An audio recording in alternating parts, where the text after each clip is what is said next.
क्या आपके मियाँ की तनख्वाह भी आधे से ज़्यादा बिजली के बिल में चली जाती है और गर्मियों में आपका बजट अपसेट हो जाता है, तो ये वीडियो आपके लिए है। देखिए, इस वीडियो में मैं अपना बिजली का बिल किस तरह से कंट्रोल करती हूँ और अपने पैसे बचाती हूँ। यकीन करें, इस महंगाई के ज़माने में भी लोगों का 1400 बिल आता है। मैंने कहा मैं तो इस पे वीडियो बनाऊंगी भई। तो चलिए चलते हैं और देखते हैं कि किस रूटीन पे चल के या किस चीज़ को फॉलो करके हम अपना बिजली का बिल कम कर सकते हैं और थोड़े नहीं ढेरों पैसे बचा सकते हैं, क्योंकि हज़ारों पैसे बिजली के बिल में जाते हैं। बिस्मिल्लाहिर्रहमानिर्रहीम। अस्सलातु वस्सलामु अलैका या सय्यदी या रसूलल्लाह व अला आलिका व अस्हाबिका या हबीबल्लाह। अस्सलामु अलैकुम। कैसी है मेरी प्यारी सी यूट्यूब फैमिली? होपफुली सब ठीक होंगे। अल्हम्दुलिल्लाह मैं भी बिल्कुल ठीक हूँ। बगैर सोलर पैनल के किस तरह अपना बिल कम कर सकते हैं हम लोग, देखिए इस वीडियो में किस तरह से ज़रा सा सलीका और तरीका दिखाकर हम अपने बहुत से पैसे बचा सकते हैं। जैसे कि वॉशिंग मशीन में कपड़े धोने की बजाय हाथ से कपड़े धो लें। और वैसे भी गर्मियों का मौसम है, तो गर्मियों में लॉन के कपड़े जो हैं वो तो एक दिन पहने जाते हैं और अगले दिन जो है आप टब में थोड़ा सा सर्फ़ डाल के आप उसको हाथ से ही वॉश कर लें। इससे ये होता है कि कपड़े ख़राब भी नहीं होते हैं और ज़्यादा कपड़ों पर दाग भी नहीं होते हैं कि उनको मशीन में डाल के धोया जाए। हाथ से धो लेंगे तो ज़्यादा अच्छे से साफ़ हो जाएंगे, क्योंकि जब रोज़ कपड़े चेंज होते हैं तो फिर उन पे इतने ज़्यादा दाग नहीं होते हैं। सिर्फ़ हल्की सी पसीने की स्मेल होती है, तो उनको हाथ से ही आप मल के अगर फैला देंगे तो कोई इतनी हर्ज वाली बात नहीं है। मौसम बड़े मज़े का हो रहा था, बहुत प्यारा हो रहा था, तो साथ ही मैंने कहा कपड़ों के साथ साथ मैं अपना किचन का भी काम कंप्लीट कर लेती हूँ। तो बात ये हो रही थी कि बिजली के बिल को किस तरह से कम किया जा सकता है। मैं क्या करती हूँ कि अपने दिन भर की रूटीन जो है वो इस तरह से सेट कर लेती हूँ कि सुबह जब नमाज़ के टाइम पे उठती हूँ तो उठ के मैं पानी का टैंक जो है मोटर चला के उसको फुल कर लेती हूँ। उसके बाद वो पूरा दिन वो टैंक यूज़ होता है। बहुत से घरों में जो है वो पानी के टैंक के साथ जो है ऑटोमेटिक स्विच लगा होता है, मेरे भी लगा हुआ है, लेकिन मैं उसको ना गर्मियों में हटा देती हूँ। तो उसको आप लोग भी या तो गर्मियों में हटा दिया करें या फिर उसका लेवल डाउन करवा दिया करें। इससे इससे ये होता है कि वो बार-बार टैप चलाने पे ना वो मोटर जो है वो बार-बार ऑन नहीं होती। क्योंकि जिस तरह ये जो हाई वोल्टेज वाली चीज़ें होती हैं, ये ऑन और ऑफ़ होने पे ना बहुत ज़्यादा डबल यूनिट लेके ऑन होती हैं। तो इस तरह बार-बार जब मोटर चलेगी तो यूनिट्स जो हैं वो ज़्यादा बढ़ेंगे। दूसरी बात ये आ जाती है कि फ़्रिज के अंदर आप पानी की बॉटल्स एक बार भर के रख दें, उसके बाद एक छोटा-सा वाटर कूलर जो है वो ख़रीद लें। उसको हर रोज़ उसके अंदर आप बर्फ़ का एक बाउल डालें और पानी उसमें ठंडा कर लें।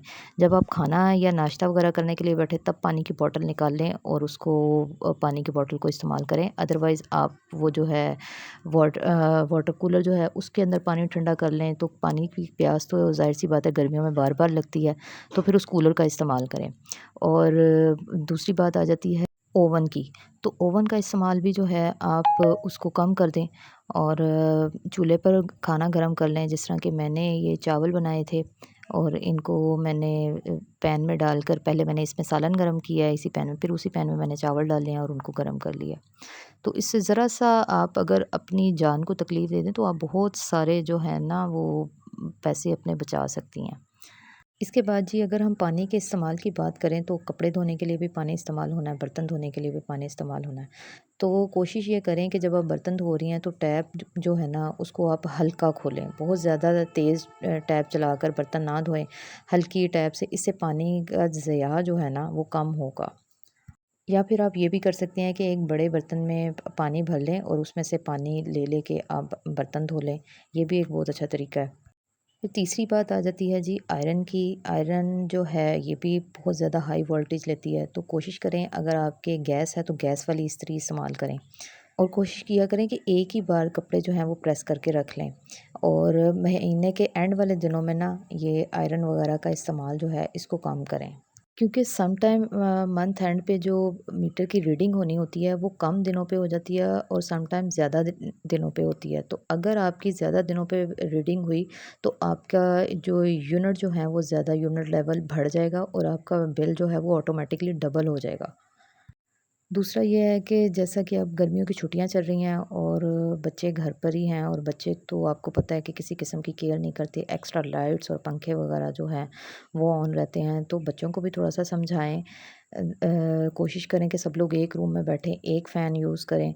अलग अलग रूम्स में अलग अलग पंखे और लाइट्स ना इस्तेमाल की जाएं, इससे भी बहुत ज़्यादा फ़र्क पड़ता है। यूजुअली हम लोग पंखों और लाइट्स को इतना ज़्यादा सीरियस नहीं लेते, लेकिन इनके साथ भी बहुत बहुत ज़्यादा फ़र्क पड़ता है कि अगर जगह-जगह रूम में, लाउंज में लाइट्स या पंखे वगैरह ऑन हैं और आप अलग-अलग जगहों पे बैठ रहे हैं, इससे बेहतर है कि आप एक रूम में एक जगह बैठ जाएँ, तो एक लाइट और एक फ़ैन ऑन होगा।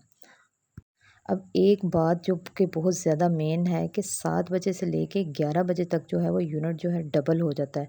तो उस वक़्त हाई वोल्टेज वाली चीज़ें जो हैं आप इस्तेमाल ना करें, जैसे कि इस्त्री हो गई, पानी का पंप हो गया, एसी का इस्तेमाल ना करें। मैं क्या करती हूँ, बच्चों को 7 बजे खाना खिलाकर हम लोग तो अक्सर ग्राउंड में चले जाते हैं, घर के नज़दीक ही एक पार्क है, वहाँ पे जाके हम लोग वॉक कर लेते हैं और बच्चे जो हैं वो खेल लेते हैं। इस तरह हमारी आउटिंग भी हो जाती है थोड़ी-सी और टाइम भी पास हो जाता है। लिटरली अगर आप इस पैथ को फॉलो करेंगी ना तो आपके बिल में बहुत ज़्यादा फ़र्क पड़ेगा। बल्कि मेरी एक आंटी हैं, वो इसी पैथ पे चल के उन्होंने अपना बिल सिर्फ़ और सिर्फ़ 1400 रुपये उनका बिल आया है। सीरियसली। बल्कि आप इन पॉइंट्स को नोट करें और अपने यूनिट्स नोट करें और इस रूटीन पर आप सिर्फ़ और सिर्फ़ 1 हफ़्ता चल के देखें, आपको वाज़िया फ़र्क नज़र आएगा। चलिए जी, इसके साथ ही मैं आपसे इजाज़त चाहूँगी और आखिर में वही लाइक करें और शेयर करें, सब्सक्राइब करें और आगे बढ़ें।